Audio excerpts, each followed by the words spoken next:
Amados, graça e paz, vocês.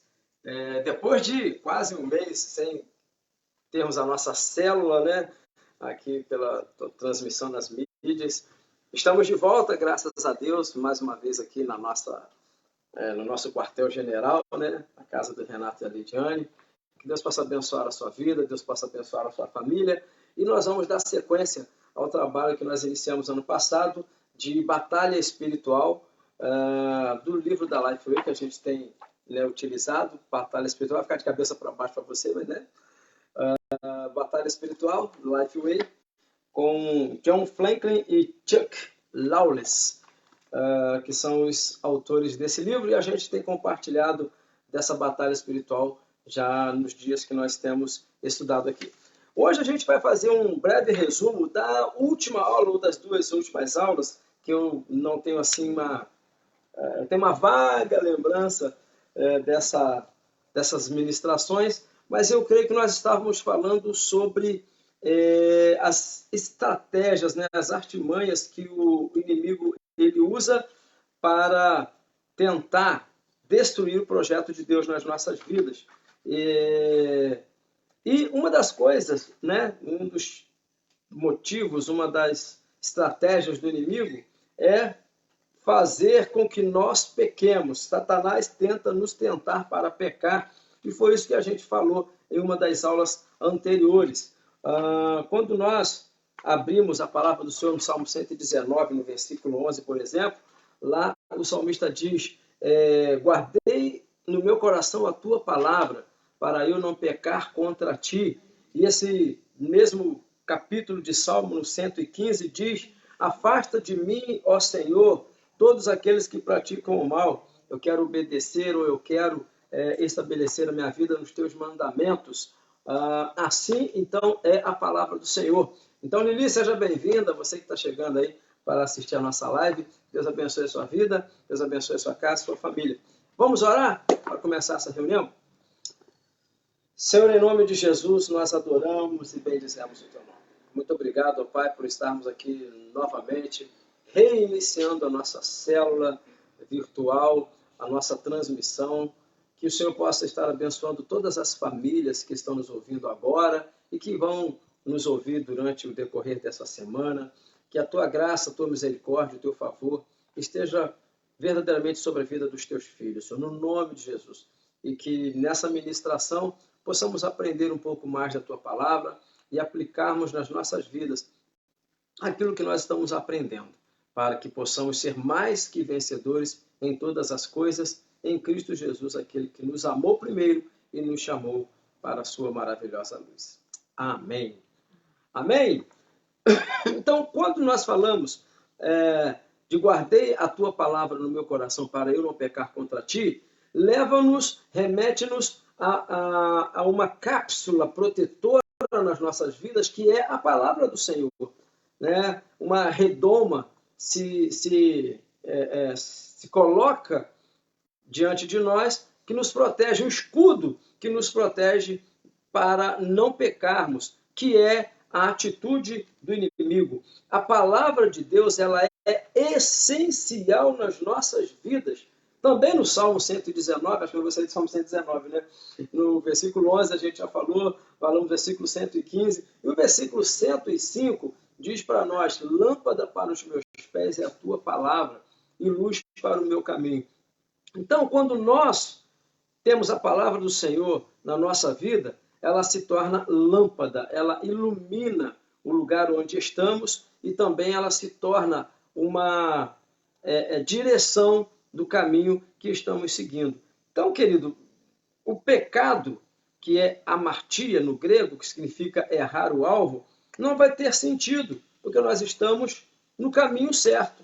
João capítulo 14, versículo 6 diz, Jesus dizendo: eu sou o caminho, a verdade e a vida. Ninguém pode vir ao Pai se não for por mim. Então, se nós estivermos no caminho, e o caminho é Cristo, a gente não vai errar, a gente não vai falhar, não é verdade? Porque Cristo é o caminho. E a lâmpada que ilumina esse caminho para as nossas vidas é a palavra. Então, se nós estamos na palavra e estamos no caminho, não há por que temer. Até em Mateus, no capítulo 4, foi uma das últimas aulas que nós demos, Jesus ele enfrenta os seus desafios usando a palavra. Quando o inimigo vem tentá-lo, vem persuadi-lo a pecar, ele se defende usando a palavra. Então, a palavra, que Paulo diz lá em Efésios 6, que ela é a espada do Espírito, que é a palavra que deve estar nas nossas mãos, na nossa vida, não é? Ela precisa ser usada em todo o tempo. E Jesus usou a palavra para se defender das artimanhas do inimigo. Mas o inimigo ele tem pelo menos 3 passos, 3 atitudes de uma infinidade de estratégias que ele tem para tentar nos fazer pecar. E a primeira atitude dele, uma das coisas que nós falamos, é o diálogo, a conversação, o diálogo torpe, o diálogo errado, não é? 1 Coríntios, capítulo 15, versículo 33, o apóstolo Paulo fala para a gente que as más conversações corrompem os bons costumes. Então, quando a gente vai em Gênesis, no capítulo 3, a gente vê uma conversação muito estranha entre a serpente e Eva. A serpente começa a fazer algumas perguntas para Eva e ela começa, estrategicamente falando, foi assim que Deus disse, não comerás. Ela já entra de sola naquilo que Deus falou. Então, uma estratégia do inimigo é se aproximar no diálogo, numa conversa. E uma conversa que não está legal. Para quem tem um entendimento, né, tem discernimento, melhor dizendo, vai entender que aquele diálogo não era legal. A serpente estava colocando em xeque aquilo que Deus havia falado.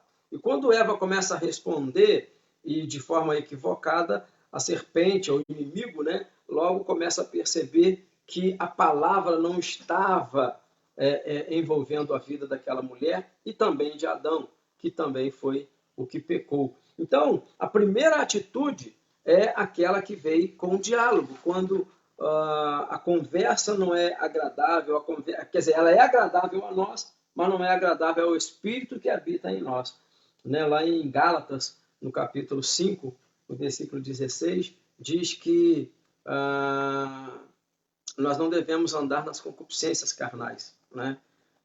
Andamos em Espírito e não satisfaremos as concupiscências da carne. Então, nós precisamos tomar cuidado com o Espírito que habita em nós e aquilo que agrada o Espírito que habita em nós. E aquela era uma conversa que não agradava. E foi nesse diálogo que a serpente envolveu Eva, engodou Eva. Né? Tiago, no capítulo 1, no versículo 12, 13 e 14, que fala ali da questão do pecado, diz que nós somos atraídos e engodados pela nossa própria cobiça.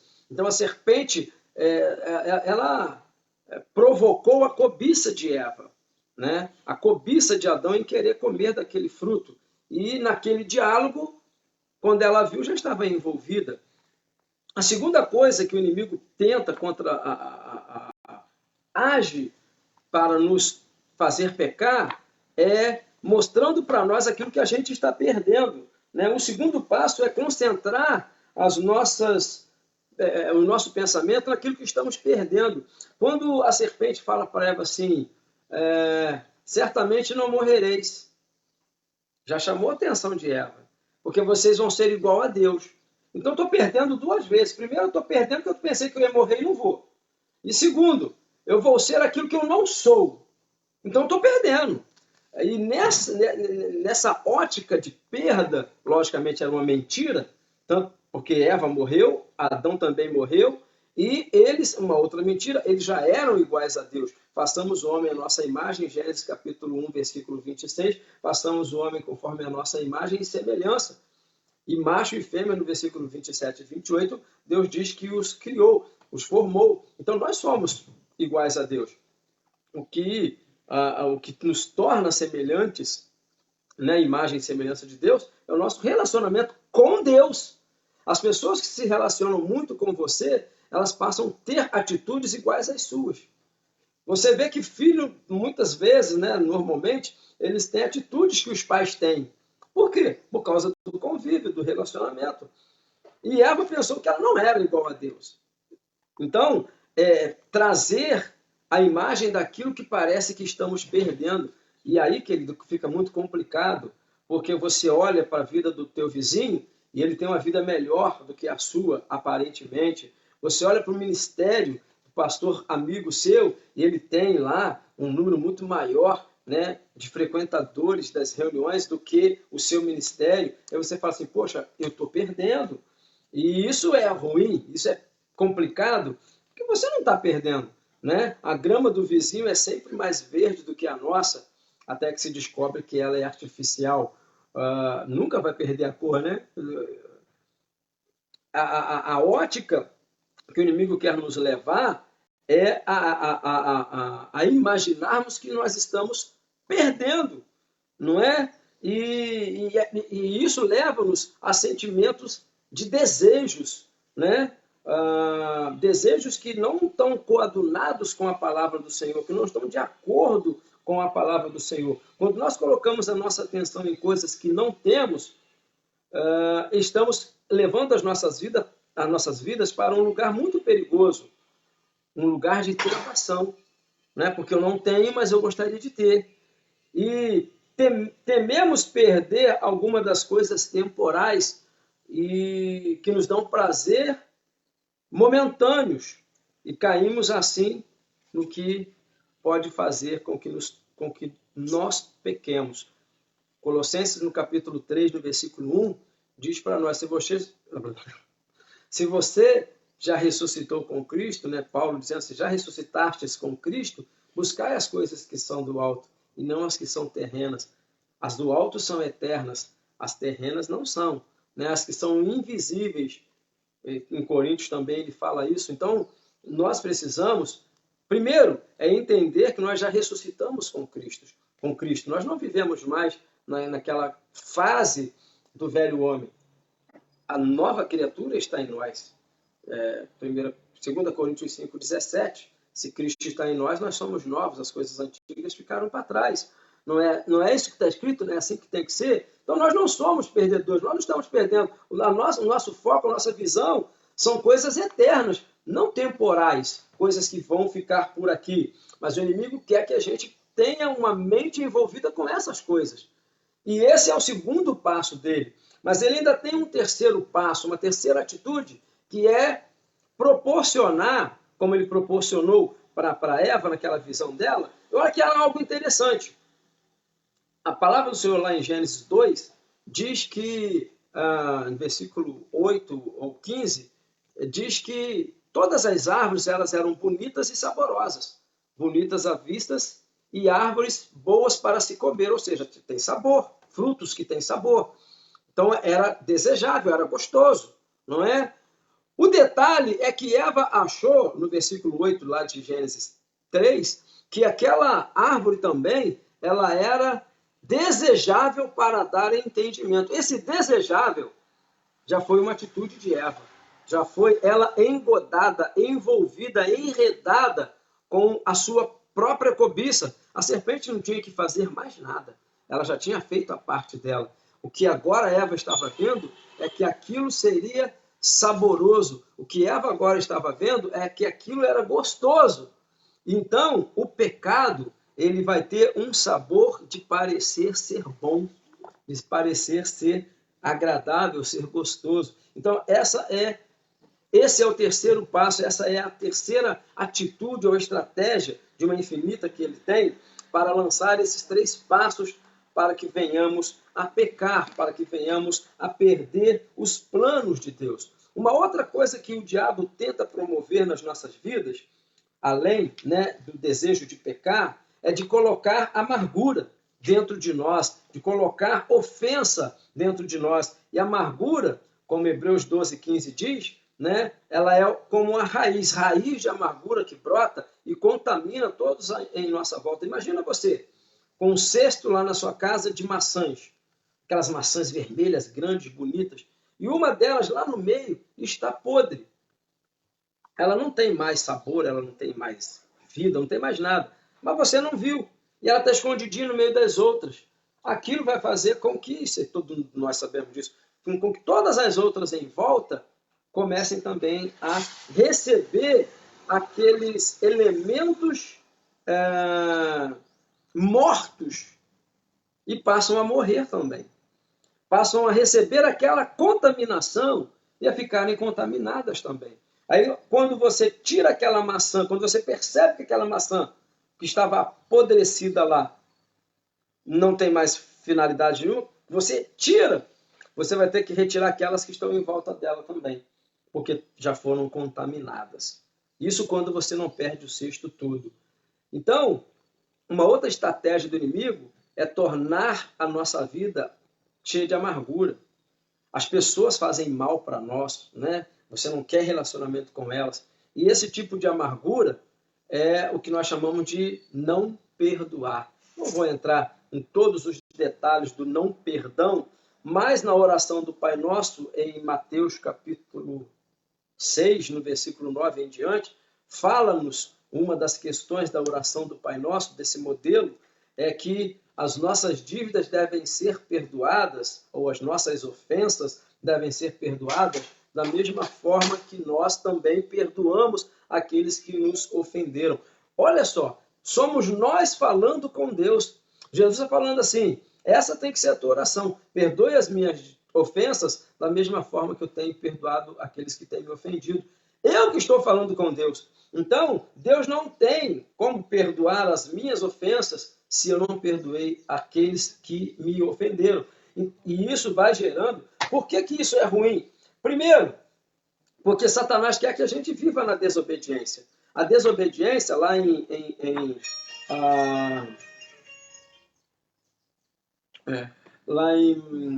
Isaías 59, no versículo 2, diz que faz separação entre nós e Deus. As nossas iniquidades, os nossos pecados fazem separação entre nós e o Senhor. Então, não perdoar, o inimigo quer que a gente carregue essa amargura dentro de nós, essa ofensa dentro de nós, que a gente não vai perdoar. E, primeiro, porque isso é uma desobediência ao Senhor, que diz que nós devemos perdoar. Perdoai as vossas ofensas uns dos outros, assim como Cristo vos perdoou.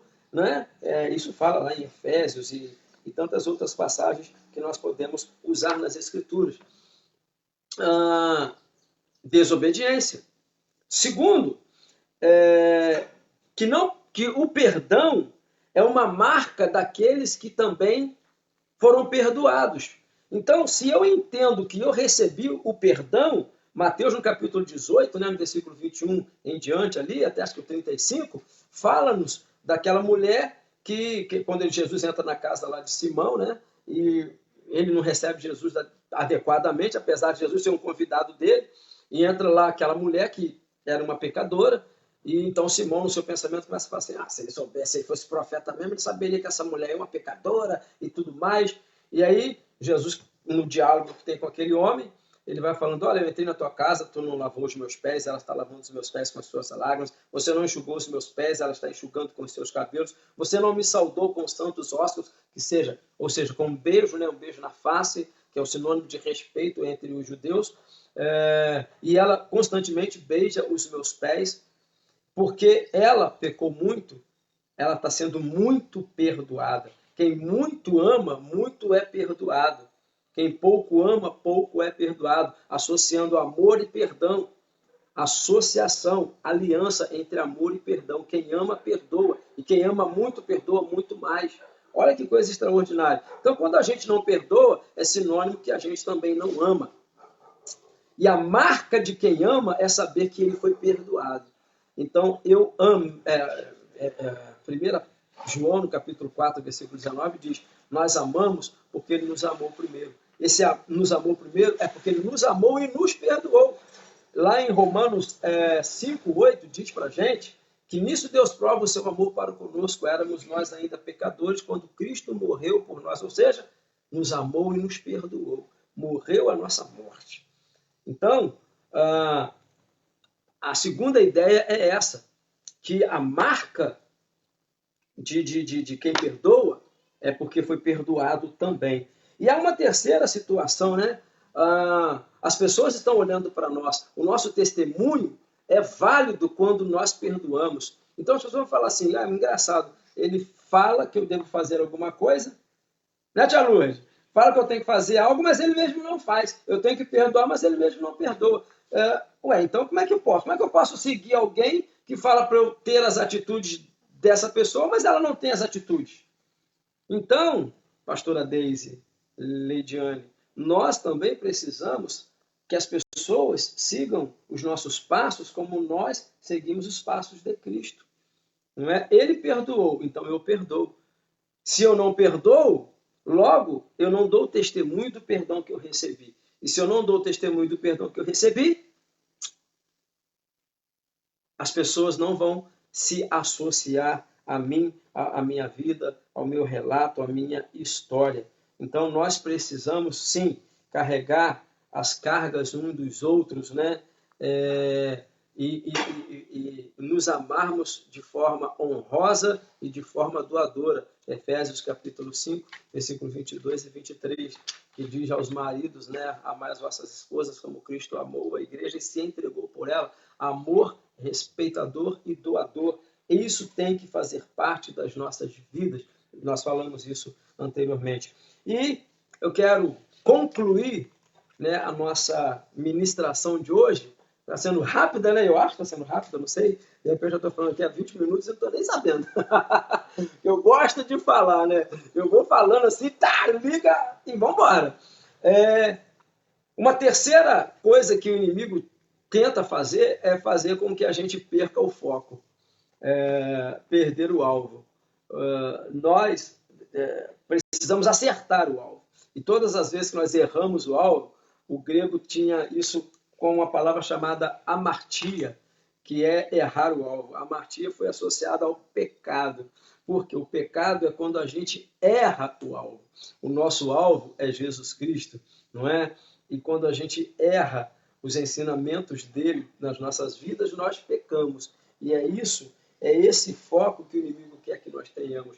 Agora, para mantermos o foco, nós precisamos ter olhos ativos, olhos avívidos, para que o foco esteja nas nossas vidas. A palavra do Senhor nos diz, Mateus capítulo 6 e também Mateus mesmo, no capítulo 6, versículo 22, 23, por ali, fala-nos que os olhos são a candeia da alma, né? Se os nossos olhos têm luz, todo o nosso corpo será iluminado. Se os nossos olhos forem bons, todo o nosso corpo será iluminado. Mas se os nossos olhos forem maus, grandes trevas estão rodeando as nossas vidas. Errar o alvo. Então, o princípio que se estabelece aqui é exatamente olhos. Nos nossos olhos tem luz. A luz está no nosso olhar. Mas se a luz do nosso olhar se o nosso olhar for um olhar ruim, a nossa luz vai ser aquela luz negra, né? Já viram luz negra? A luz negra, né? Quando você acende ela, tudo que é branco fica em destaque, né? A gente usa isso muito em teatro, né? Apaga-se tudo, acende a luz negra, que ela não ilumina nada, mas aquilo que está branco ganha uma tonalidade muito viva, né? Se destaca, aí o pessoal usa luva branca, né? E começa a fazer aqueles sinais com as mãos, fica lindo demais. Mas tem que ter, né, aquele foco ali. Caso contrário, tudo vai ser densidade de trevas para a gente. E isso é ruim, porque a gente vai errar o alvo, a gente vai errar o foco. Pedro, quando a gente começa a ver, né? Pedro ele estava numa situação muito, muito interessante, que Jesus, lá em Lucas capítulo 22, Jesus ele estava sendo preso e Pedro acompanha. De longe assim ele vai acompanhando, né? O que vai acontecer com o Senhor. Não se sabe se ele queria libertar o Senhor, dar um jeito de livrar o Senhor daquela situação, ou capítulos 22, 53, 54 por ali, ele começa a seguir o Senhor.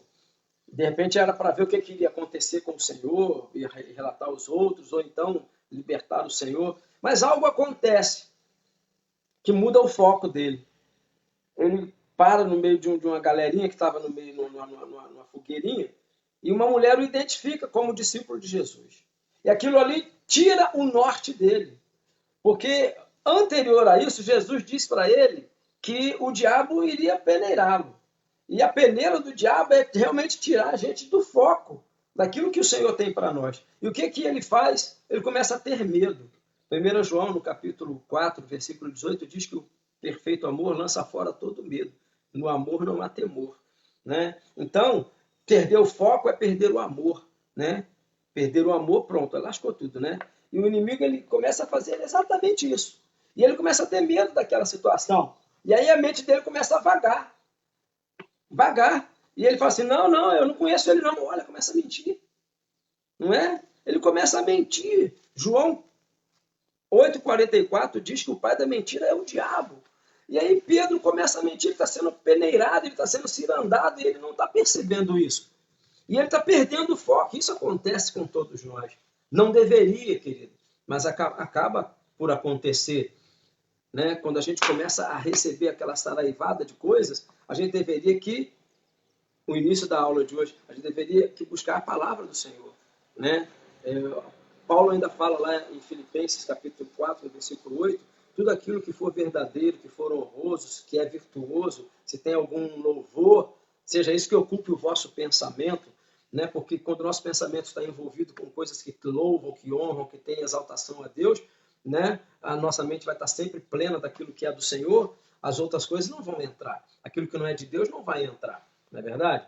E foi exatamente o que Pedro não fez. Ele foi permitindo que aquelas palavras acusadoras fossem entrando no coração dele. E aí ele começou a perder o foco. Na segunda instância, alguém ainda é mais enfático, diz, você é Galileu, rapaz, você fala igualzinho a ele, você é dele sim. Você é como ele sim. E aí ele começa a ser mais veemente em falar que não, que ele sequer conhecia Jesus e só vai se aprofundando. Salmo 42, versículo 7. Um abismo chama outro abismo ao som das suas catadupas, e ele só vai se aprofundando, a ponto de alguém, nessa profundidade de conversa, de anunciação, de informação de que ele era como Jesus, para uma terceira pessoa, com medo do que acontecesse com ele, ele pragueja a situação de conhecer Jesus. Praguejar é lançar maldição. Olha que nível que Pedro chegou, porque ele perdeu o foco, ele perdeu o alvo. Hebreus capítulo 12, versículo 2 diz para nós que nós devemos olhar firmemente para Jesus Cristo, o autor e o consumador da nossa fé. Então, querido, não permita perder o foco. O próprio Pedro, quando lá em Mateus capítulo 14, quando ele estava naquela tempestade, e Jesus diz para ele, vem sobre as águas, e ele está olhando para Jesus, e ele pula naquele mar, e ele anda sobre as águas, porque ele está focado em Jesus. Quem está focado em Jesus, caminha num caminho de milagres, né? No caminho daquilo que é impossível como possibilidade. Lucas, no capítulo 1, versículo 37, diz que não há impossíveis para Deus em todas as suas promessas. Então, nós precisamos estar focados nisso. Foque na palavra do Senhor. Viva na palavra do Senhor. Habite, Colossenses 3,16, habite a palavra do Senhor ricamente em vossos... Lá ele diz, a palavra de Cristo, habite ricamente em vosso coração. Não é? Então, não perca o foco, não perca a estabilidade, não seja instável, não é? Quando a gente é instável, diz que Deus não pode atender a nossa oração lá em Tiago, no capítulo 1, eu acho que é o versículo 7 ou 8, que diz que não devemos ter corações dobles, né? Ou seja, ânimo dobre, que diz lá na verdade, não coração dobre, mas ânimo dobre, que a gente é inconstante. Nós não podemos ser inconstantes, a gente vai perder o foco. E essas são as 3 atitudes, né, que o inimigo promove para que nós percamos a direção do Senhor nas nossas vidas. Quando isso acontece, né, acontece o que aconteceu com Adão, o que aconteceu com Eva. Eles não alcançaram e não permaneceram naquilo que Deus havia prometido para eles. Então, que eu e você possamos buscar na palavra do Senhor essas verdades para as nossas vidas, não aplicar essas promoções que o inimigo vem fazendo, não é? E que nós possamos firmar os nossos olhos no Senhor. Os nossos olhos são a candeia do nosso corpo, lembre-se disso, a candeia da alma, né?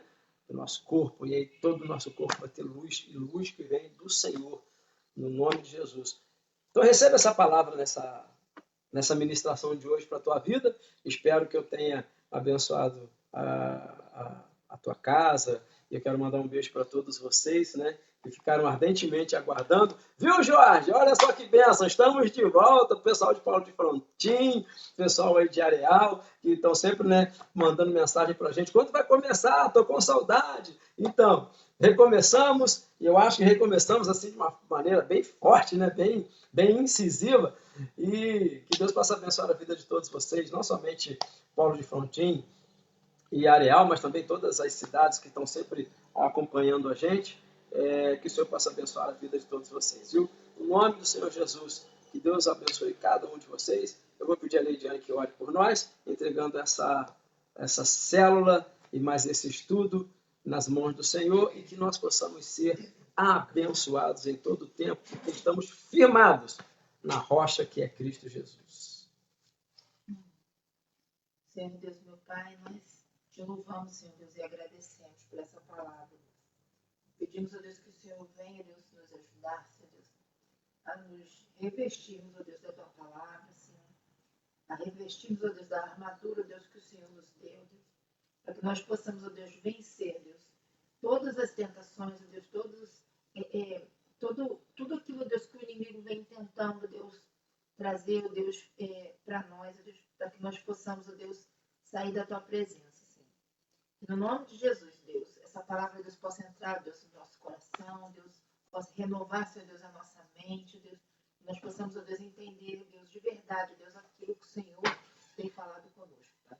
Muito obrigado, Deus, por essa palavra, muito obrigado por cada um, Deus, que vai estar assistindo, Deus, que esteve conosco, Deus, que o Senhor abençoe, Deus, a vida de cada um, Deus, a casa de cada um, no nome de Jesus, nós te agradecemos.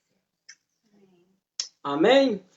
Beijo no teu coração, graça e paz. Até semana que vem, no nome de Jesus. Deus te abençoe.